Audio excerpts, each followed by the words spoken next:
show your face. Show your face, please, with Durk on top.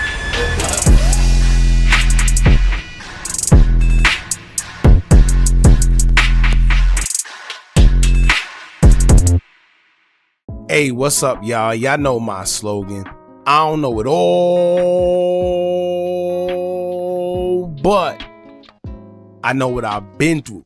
Now, before we get into this video, make sure you check us out on Patreon at www.patreon.com/Hookah Anonymous _. You guys been telling us to create one for the longest, so we recently created a community where we will upload videos that we can't share on YouTube due to their guidelines. We'll also be dropping the latest Cdai first, behind the scenes information that you wouldn't find anywhere else on our socials. So make sure you become a member, and after you do that, head over to our official Instagram page at Hookah Anonymous _ and follow us there. Now without further ado, let's get into what you guys came here to see. Now, I don't know how I missed this, but about a day and a half ago, it will come out that Cdai22, who is a 600 member who is currently behind bars, called out Lil Durk and showed love to the late King Von in the process. Now, I don't know what it is lately, but recently, Cdai have been going off on the guys when it comes to them not supporting the other guys that are currently incarcerated. A few days ago, he already hinted about talking about Lil Durk, but he wasn't specific on who he was talking to. Then, he was very specific when he was referring to Hookah about being a 600 member and having a little bit of money, but not showing love to another incarcerated 600 member by the name of D Rose. Now, Cdai would take to his IG story to say, quote, "I've been calling and texting, trying to get in touch with you for years now. Since I can't get in touch with you on the phone, I had to reach out on Instagram. Ish sad. I've been trying to reach out for our brother D Rose. He need a lawyer. It's a deadline on this ish. Seem like the internet the only time mug to get a response out you N-words. Hashtag free the real at Big 600 Hookah." So it's safe to say that he was very direct, and this comes after he was trying to get a proper lawyer for D Rose. Now, rumor has it that D Rose is being held for a crime that he did not commit, but without a lawyer and proper representation, it's no way he could prove his innocence. They didn't have much evidence aside from a witness pointing him out from a photo array, and that was enough to arrest and charge D Rose with the body of a teen that he allegedly caught.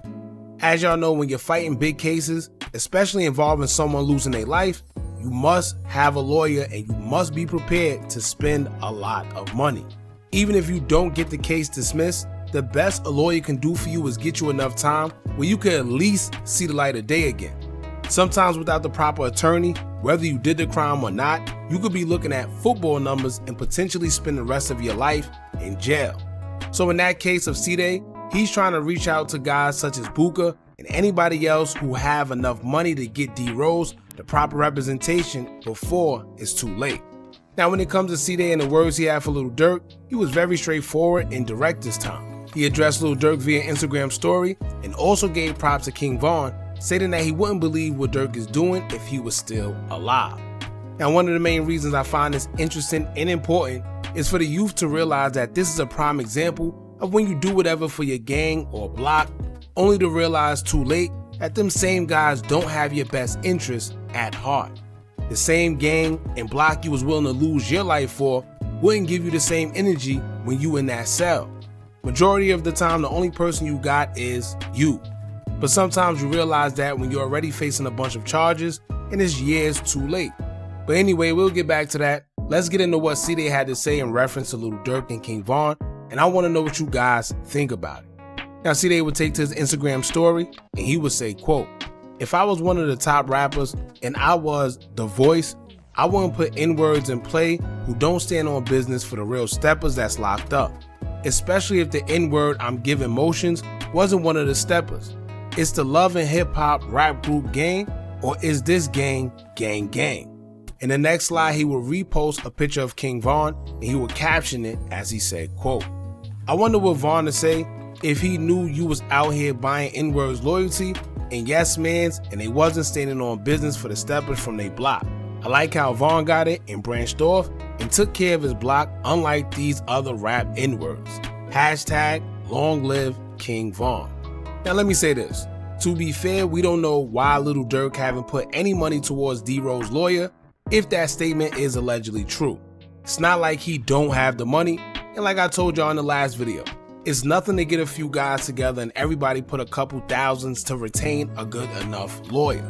So maybe Durk wasn't as close to D Rose to put the money up for a lawyer for him because he feel that he doesn't have to. Most of us from the outside looking in, we see these guys and think just because they are affiliated with each other or know the same people, automatically they're cool with each other. And that's not the case. If y'all remember what J-Mane said before, just because guys bang for the same 3 letters don't mean that they not into it with each other. And it don't mean that just because they bang the same letters that they are friends. Guys be under the same 3 letters but be having tension between them, but from the outside looking in, we don't know that. Now I'm not saying this is the case between Lil Durk and D Rose, but I can't think of anything else to why they're still saying D Rose don't have a proper lawyer. My only guess is maybe Durk just wasn't as close to him or something, I don't know. Now on the other hand, with Cdai mentioning Vaughn, pay attention to what he said because he said buying N-words loyalty and yes men. Now when it comes to that, I wonder who he's referring to. We all know he's speaking on Lil Durk, but when he says buying loyalty, who is being brought? Because this isn't the first time we heard something like this, and this reminds me of when Mimo 600 said something similar, back when him and 600 Breezy said that there's a certain someone that's keeping the city divided. So once again, who's being brought? Whose loyalty is being bought? Who is the yes man?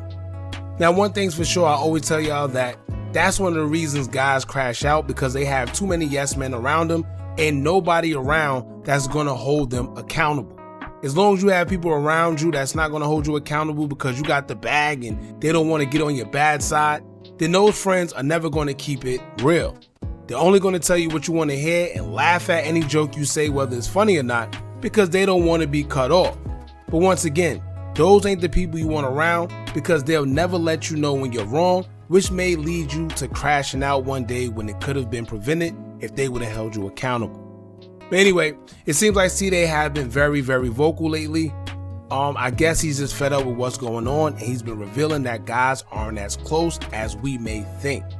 And I kind of get it, because you can't say you standing on business or you flashing money when you got guys in jail that need help. And these are the same guys that was riding for the quote-unquote gang. These are the same guys that was stepping for the block. But let this be a lesson for the youngins coming up, and even some of the adults that's knee deep in the streets.